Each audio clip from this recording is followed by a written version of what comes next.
primeira aula falamos sobre o discípulo como ser espiritual. Nós falamos na nossa segunda aula sobre espiritualidade como uma qualidade de vida. Na semana passada, nós trabalhamos o capítulo 10 de Mateus, onde nós enfatizamos que um discípulo ele tem um chamado, ele foi chamado por Deus para uma missão, ele tem a autoridade de Deus para exercer essa missão, ele tem uma mensagem para realizar essa missão, porque a missão é produzida pela mensagem de Deus, através do discípulo.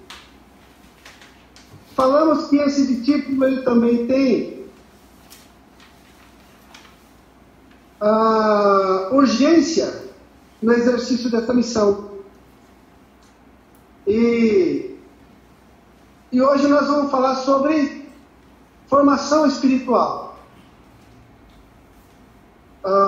O texto que eu escolhi para ser base do tema diz assim, 2 Pedro 3,18: Antes crescei na graça e no conhecimento do nosso Senhor e Salvador Jesus Cristo. A Ele seja a glória, tanto agora como no dia eterno. O texto vai dizer para a gente crescer. Crescer em duas bases. Na graça. A graça, ela é diretamente ligada à obra de Jesus no Calvário. Tudo aquilo que Jesus realizou no Calvário, na minha vida, para a sua, foi um ato de graça. Você não pagou nada por isso. E a segunda base desse crescimento é no conhecimento. Eu tenho que conhecer o Senhor da graça. Eu tenho que conhecer quem é Jesus. E conhecer não apenas de falar, de ouvir falar, mas eu tenho que ter um conhecimento de perto. E eu só vou ter esse conhecimento através das Escrituras. É estudando, é entendendo, é compreendendo e colocando em prática que a gente vai crescer. Hein? Amém. A formação espiritual, ele é um projeto de vida do discípulo de Jesus.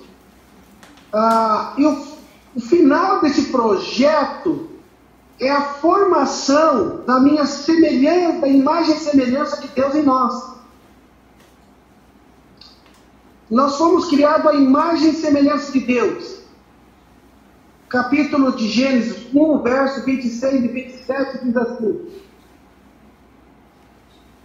Também disse Deus: Nós somos o homem à nossa imagem,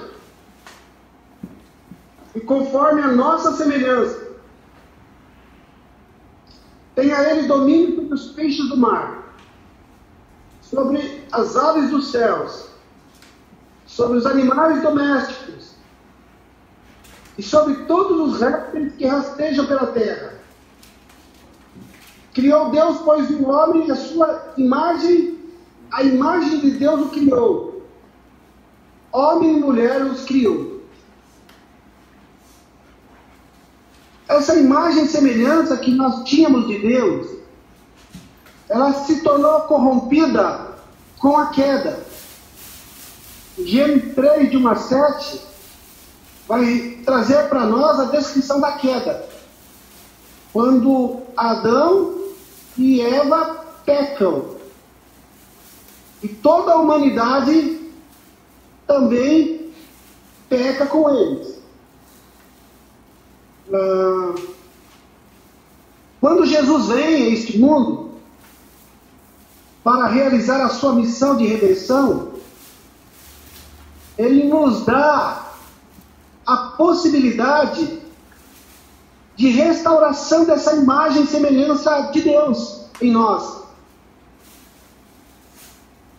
Hebreus 1:3 diz assim: Ele é o resplendor da glória e a expressão exata do seu ser, sustentando todas as coisas pela palavra do seu poder.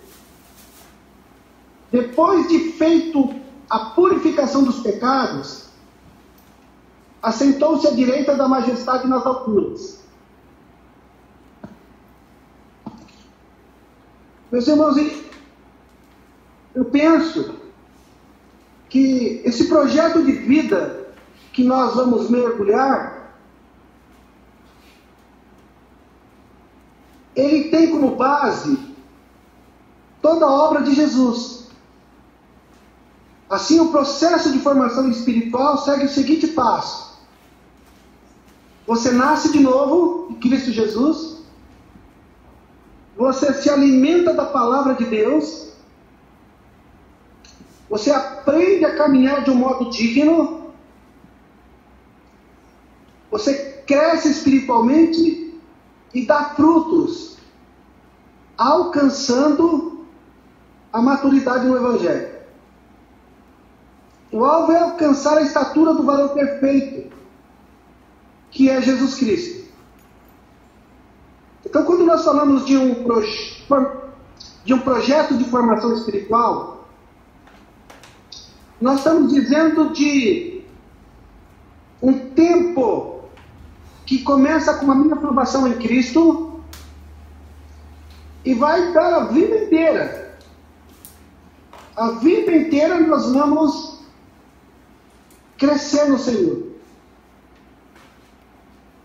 E há alguns estudiosos que trabalham a ideia de que até mesmo nos céus nós continuaremos esse processo.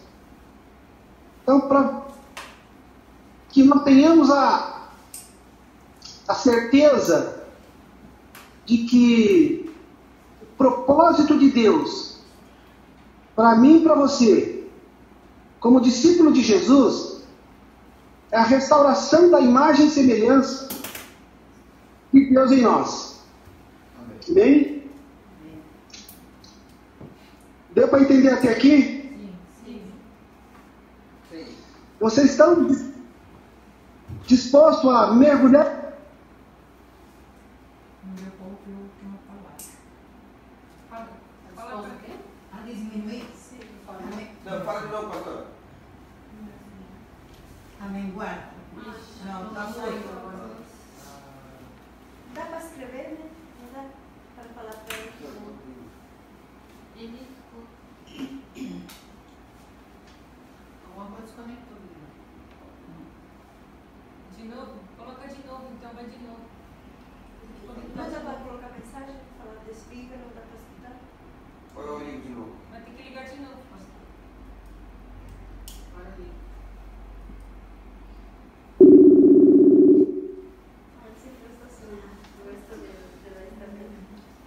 Aí, Aí, pastor. deu? Pastor, fala Deus. a pergunta que o senhor fez de novo, que nós não ouvimos a primeira. Tá. Então, assim, eu perguntei se vocês estão dispostos a mergulhar nesse projeto de vida. Amém. Amém. Amém? Amém. Espera aí agora. Aí voltou. Amém. Irmãos, dois temas são importantes nesse processo de formação espiritual. Porque a vida inteira, se nós quisermos seguir a Jesus,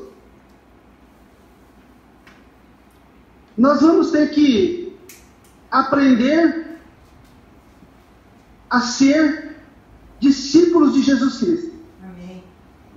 E ser discípulo de Jesus é ser formado à imagem e semelhança dele. Vida cristã não é apenas ser membro de uma igreja. Vida cristã não é apenas participar de culto. A vida cristã é um projeto de vida sobre esta existência que tem a função de revelar Jesus Cristo a este mundo. Tá bom? Então, quando nós entramos para a vida cristã, nós entramos nesse projeto de vida. E dois temas são importantes quando nós pensamos em formação espiritual. Um deles é a santificação.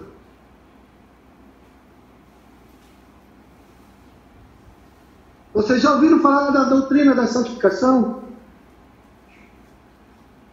É uma das mais importantes da Bíblia, né? E da teologia cristã. Vocês não precisam ficar preocupados com o termo teologia. Parece um palavrão, mas a gente vai estudar. E vocês vão entender o que é teologia. Mas antes, vamos falar um pouco sobre santificação.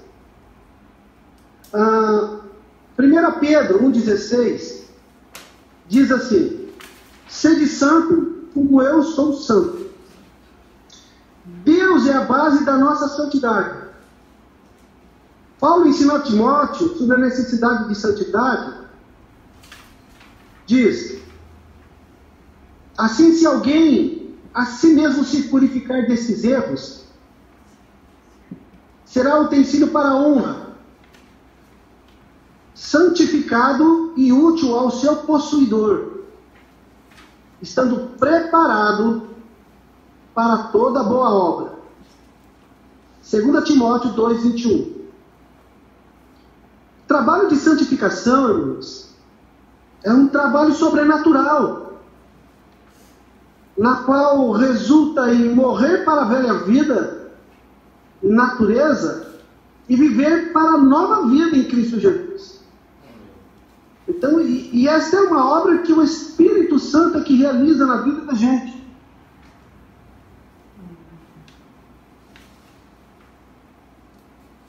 A palavra santificados tem dois sentidos.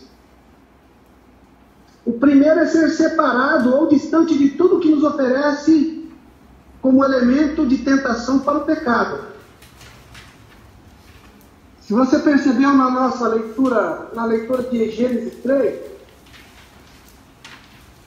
se você quiser, você vai perceber que Eva foi tentada. Gênesis 3,6 diz assim: e vendo a mulher que a árvore era boa para comer, agradava aos olhos e árvore desejável para o entendimento, tomou do fruto e comeu, e deu também ao seu marido, e ele comeu. Nós somos tentados o dia todo a sermos pessoas que buscam mais o ter do que o ser. Veja o que ela buscou nessa declaração bíblica. Ela viu que a árvore era boa para comer. Era agradável aos olhos dela. Era desejável para dar entendimento. Ela buscava algumas coisas para satisfazer o seu ego, suas necessidades pessoais. Ela estava mais em busca de ter alguma coisa do que ser alguma coisa. Infelizmente, essa é a nossa filosofia de vida. Nós temos uma filosofia marcada de ter. Nós queremos ter isso, ter aquilo. A nossa busca constante é por ter coisas. E nós investimos muito pouco em sermos filhos de Deus, cristãos genuínos, homens e mulheres de Deus, santos como santo é o Senhor, fiéis ao Senhor, dedicados ao Senhor. Agora, sabe, se houver uma situação onde somos colocados entre ter e ser, nós vamos sempre optar pelo ter. Porque o ter satisfaz a nossa carne, os nossos desejos. E nem sempre ser um cristão fiel é alguma coisa que o nosso ego deseja. Nós desejamos ser parecido, por exemplo, como os artistas da televisão. Nós nos vestimos como ele, nós tentamos falar como eles, nós tentamos imitá-los, mas nós temos dificuldade, queridos, de poder sermos como Jesus. Nós não queremos ser como Jesus. Nós não nos vestimos, nós não agimos como Jesus. Nós procuramos mais as personalidades do mundo como padrão de vida do que o próprio Jesus. Então, a filosofia que marca a nossa geração, a humanidade de uma forma geral, é a filosofia do ter e não do ser. O que contradiz totalmente o Evangelho. Porque o Evangelho nos chama para sermos segundo a imagem e semelhança de Deus. Amém? Esse é o propósito da formação espiritual. Então, o segundo sentido da palavra santidade tem a ver com os nossos desejos, vontades, voltada para a realização das nossas perversões.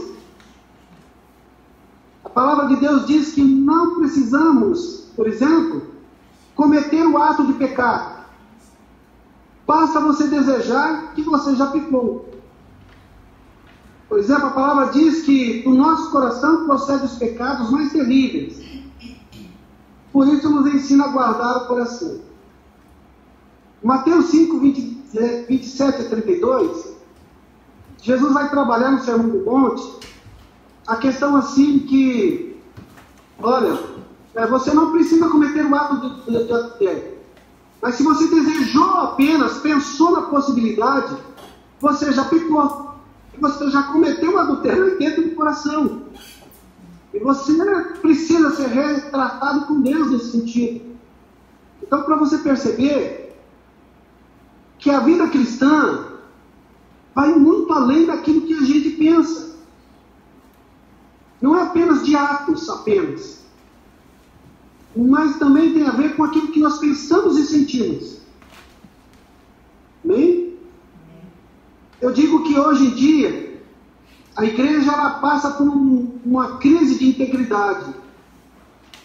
Ela prega e não vive o que prega. Isso é terrível para o cristianismo. Porque nós vamos mundanizando o cristianismo com essas maneiras de pensar e agir. Por isso que o discipulado ele é necessário. Para que possamos entender que a palavra de Deus quer para mim. Porque nós não vamos para o céu de qualquer jeito. A nossa vida com Deus deve ser tratada nos mínimos detalhes. Você tem que chegar no final da sua vida aqui nessa existência, as pessoas olharem para você e ver Jesus na tua vida. Amém?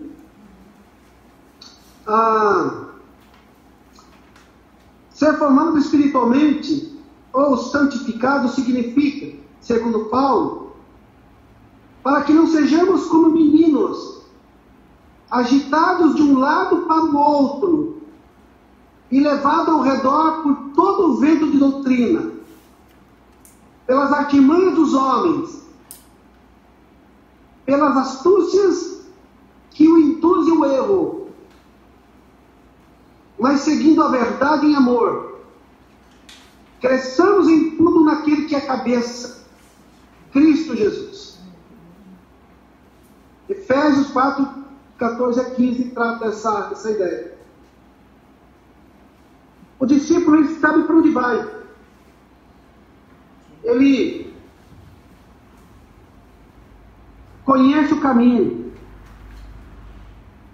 Ele sabe quem é o seu Senhor.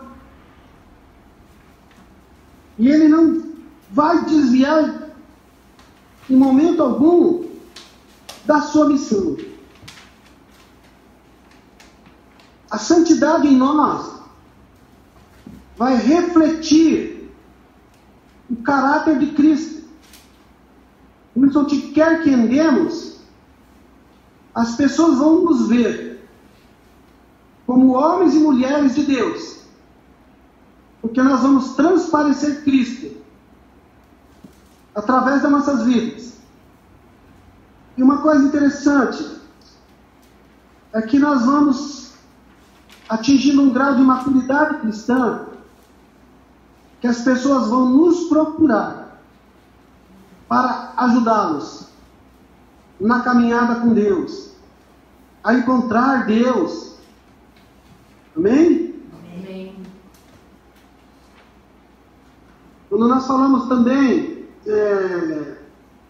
o segundo ponto, tem a ver com os fundamentos bíblicos e teológicos que vão embasar a nossa formação espiritual.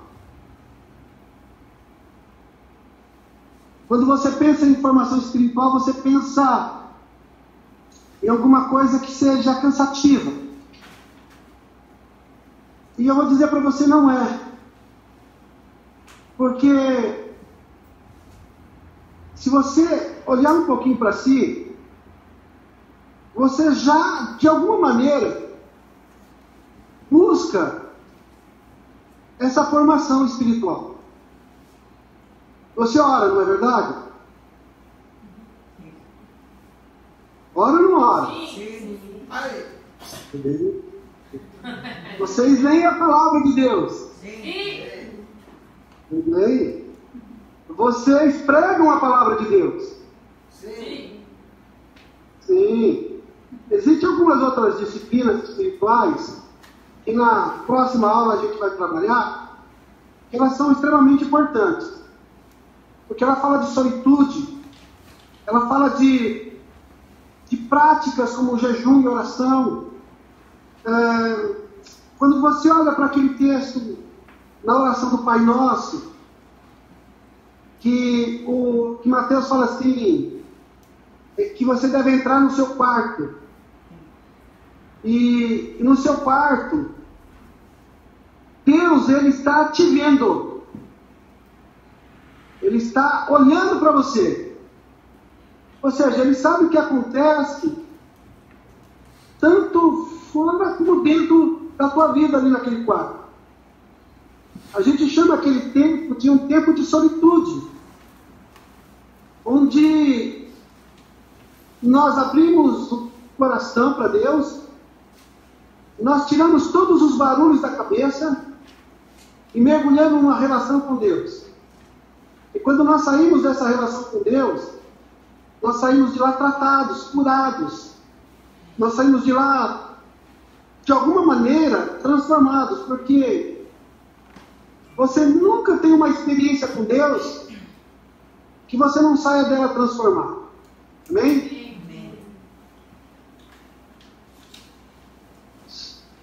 Então, só com uma dificuldade aqui no computador, já vai voltar aqui. Deu uma queda de energia aqui e ele deu um apagão. Mas está voltando. Então, irmãos, é imprescindível que a gente mergulhe nessa formação espiritual, que a gente entenda o que é isso, que a gente valorize, porque o nosso tempo aqui é de crescimento no Senhor. Você só vai fazer uma boa obra quando você atingir uma maturidade interessante. Entendeu? Você pode até tentar fazer alguma coisa, mas no decorrer das ações, ela não vai funcionar, ou seja, vai ficar alguma coisa meio sem pé e sem cabeça.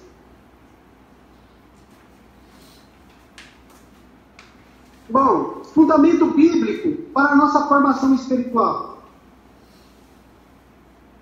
Romanos capítulo 12, verso 2, diz assim: e não vos conformeis com este século, mas transformai-vos pela renovação da vossa mente, para que experimentei qual seja a boa, agradável e perfeita vontade de Deus. Querido, nós somos formados e transformados conforme a imagem de Cristo, para exercer uma função de adoração a Deus. E eu não posso adorar a Deus se não houver uma transformação interior. Porque senão a gente vai fazer coisas que não tem nada a ver com o que a palavra nos ensina. Hoje nós estamos vendo cultos sendo realizados com elementos que a palavra de Deus nunca propôs. Nós vamos ver pessoas trabalhando a palavra de Deus e dizendo coisas que Jesus nunca disse. Por isso, enquanto não houver uma transformação interior que me leve a uma prática saudável no reino, eu jamais vou exercer a minha função de discípulo de uma maneira coerente. Romanos 8, 29 diz assim: porquanto aos que de antemão conheceu, também os predestinou para ser conforme a imagem do seu Filho, para que seja o primogênito de muitos. E ainda em Colossenses, Paulo diz: ora, como recebeste a Cristo Jesus, assim andai nele, radicados e edificados, e confirmados na fé, tal como fossem instruídos, crescendo em ação de graça.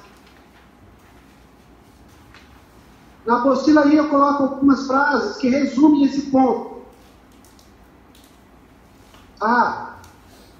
Ser transformado mediante a renovação da sua mente. Ser transformado segundo a imagem de Cristo. Arraigados e edificados em Cristo. Vivendo em Cristo, arraigado e edificado e fortalecido na fé. Até que Cristo seja formado em nós. Amém? E aí, esse ponto do fundamento bíblico, queridos, ele tem uma importância muito grande, porque nós temos que aprender a ler a palavra de Deus. E nós só conseguimos ler a palavra de Deus quando nós levamos em consideração, por exemplo, a questão histórica, a questão cultural, a questão teológica. Quando você lê, você normalmente tenta aplicar a palavra no seu contexto. Mas, por exemplo, quando a palavra amor, para nós hoje em dia, o que é amor? Quem pode me dizer o que é amor aí? Como você pensa em amor? O amor é o outro. O amor é o próximo. Você já falou que o amor é o outro, próximo. Tá, mas o sentimento, por exemplo, como você define o sentimento amor?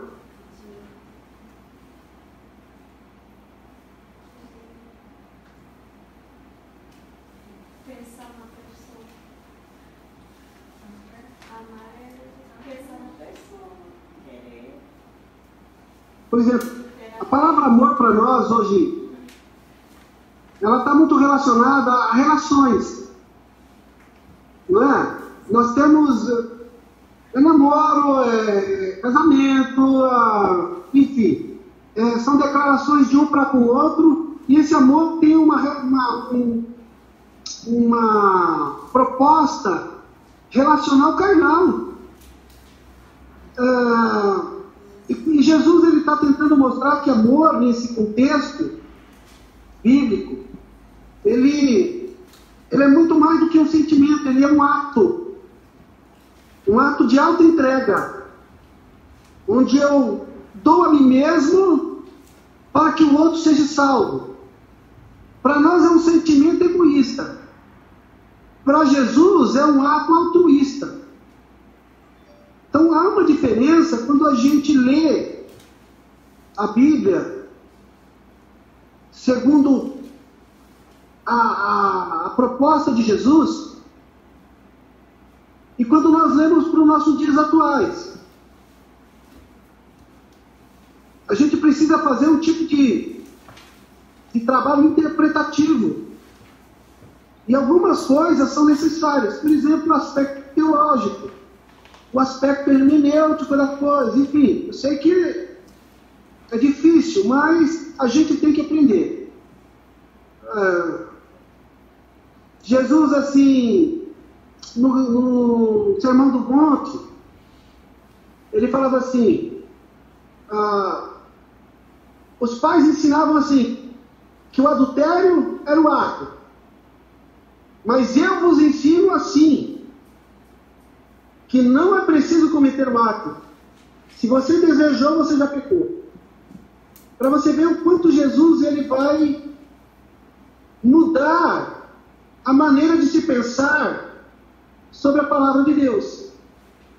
Então nós precisamos aprender a ler a palavra de Deus, para poder aplicá-la nos dias atuais. No Paraná teve na verdade, a Igreja Batista do Paraná, aqui em Londrina, o pastor ele propôs uma doutrina do novo nascimento, baseado num termo bíblico, um texto bíblico de Pedro, João, que ele dizia assim, que ele diz assim, na verdade, que aquele que peca, aquele que ama não peca. Perdão, aquele que nasce de novo não peca. E o texto não diz isso. O texto diz que aquele que nasce de novo não vive pecando, não que não peca. Então ele criou uma doutrina tão terrível por não ter uma condição de leitura da Bíblia correta. Por isso a gente precisa aprender a ler. O fundamento teológico. Quando nós falamos de teologia, vocês que estão aí estão fazendo teologia nesse momento. Porque teologia é estudo sobre Deus.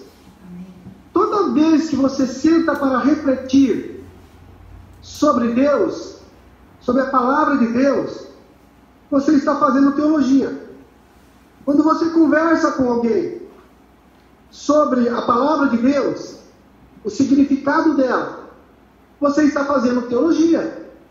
Quando você tenta fazer uma aplicação da palavra de Deus a uma situação atual, você está fazendo teologia. Então, nós fazemos teologia e às vezes nem sabemos que estamos fazendo. Então, teologia necessariamente é um estudo sobre Deus. Essa teologia da formação espiritual, ela está baseada na pneumatologia, ou seja, na teologia relacionada ao Espírito Santo. A formação espiritual descreve o trabalho permanente do Espírito Santo na vida do discípulo de Cristo, transformando-o segundo a imagem de Cristo. Eu vou colocar aqui algumas ações do Espírito Santo no processo de formação espiritual. Por exemplo, em João capítulo 16, 8, diz assim,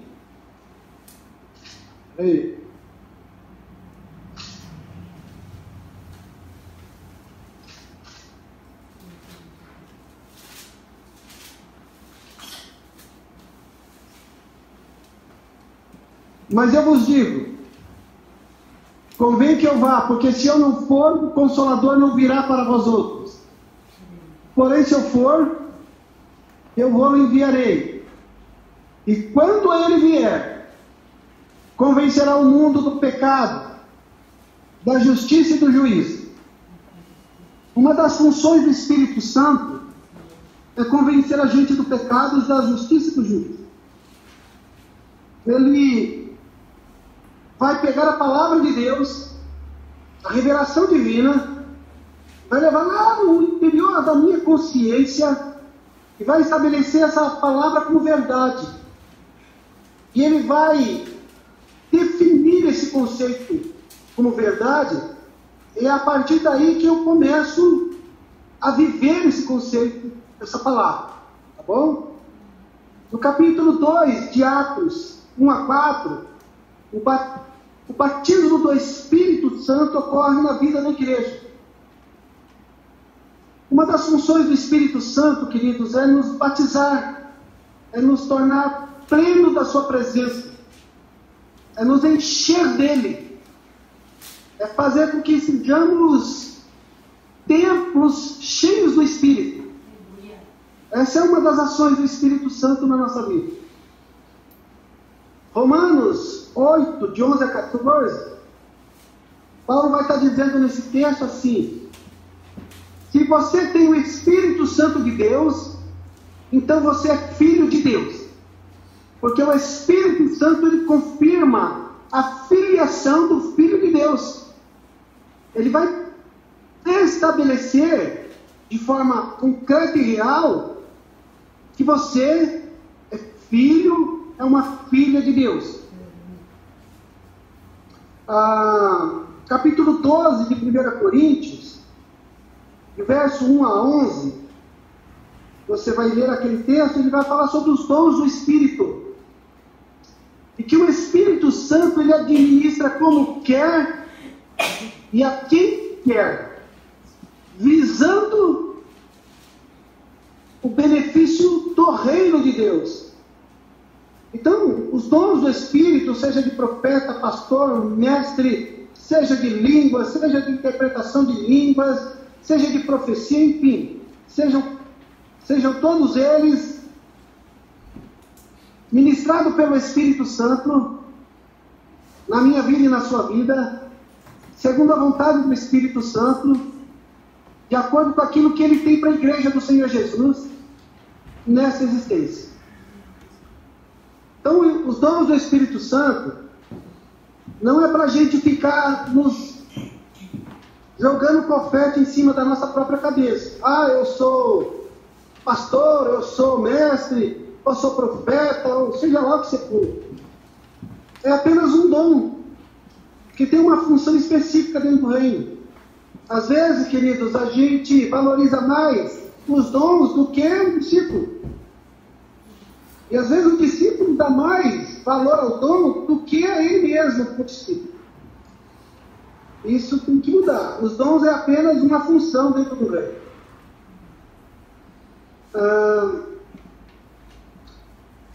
2 Coríntios 3,18 diz que o Espírito Santo transforma os crentes. Aleluia. Ele é uma função tem uma função transformadora. Transforma eu, sim. Não é? 3,18 diz assim: e todos nós, com o rosto desvendado, contemplando, como por espelho, a glória do Senhor, aleluia, somos transformados de glória em glória, na sua própria imagem, como pelo Senhor, o Espírito. Amém. Então ele tem uma função transformadora. Só que o Espírito, irmãos, ele vai usar aquilo que eu tenho para transformar a minha vida. Se você tem a palavra dentro de você, o Espírito Santo vai usar a palavra que está dentro de você. Então você tem uma obrigação de encarnar essa palavra, de ler essa palavra, de entender essa palavra, para que você possa, cheio do Espírito, praticar essa palavra. Amém? O Espírito Santo, ele guia os crentes. Gálatas 5, 18 e 19.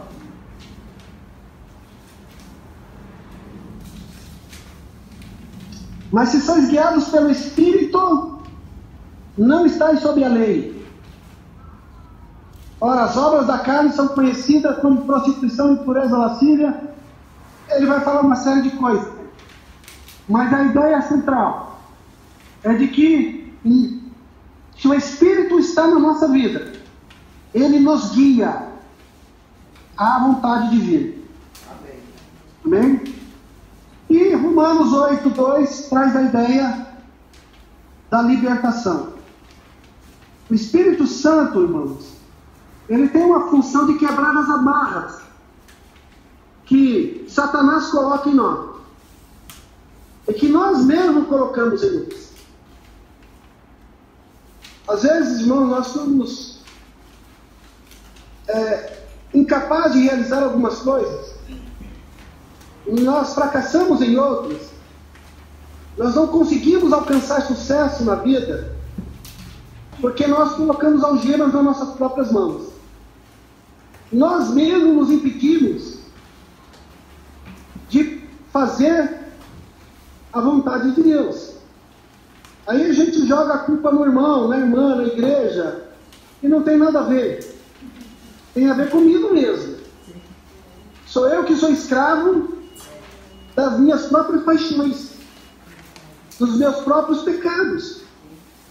Aí eu falo, o diabo não é o diabo. O cara que fuma, por exemplo, ele tem o vício do cigarro, mas quem tem que tirar o cigarro da boca é ele.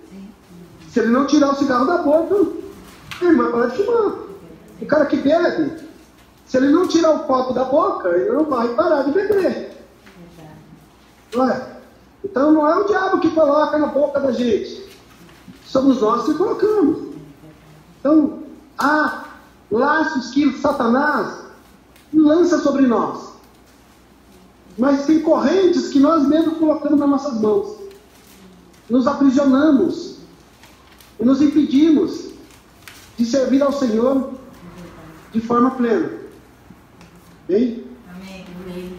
A formação espiritual é um processo que implica em uma atitude do discípulo de se dispor e submeter-se ao chamado de Jesus Cristo.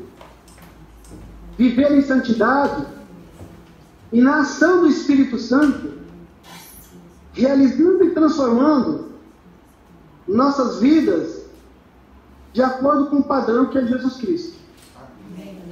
Então essa é a proposta, queridos. Formação espiritual é um projeto de vida que implica em santidade, que implica em ter como fundamento a palavra de Deus e uma teologia saudável. Amém? Perguntas? Algumas perguntas? Eu sempre tenho falado para eles, pastor, sobre a ordem da salvação, né? Que entra a santificação, né? E a única parte da ordem da salvação que nós participamos, né? Que é a salvação, como o pastor falou, né? Eu tenho que tirar o copo da boca, né? Eu tenho que tirar o cigarro da minha boca, né? Então, quer dizer, a santificação é o único processo que o Espírito de Deus nos permite participar, né? Ele vai trabalhando em nós e nós vamos concordando, né? Sim, e vamos. E à medida que eu concordo, queridos, eu também vou agir em favor dessa concordância. Pode fazer, Senhor. Pode tirar que eu concordo, né? Sim, verdade. Pastor, Então tá bom, irmão. Ore por nós. Nós queremos orar por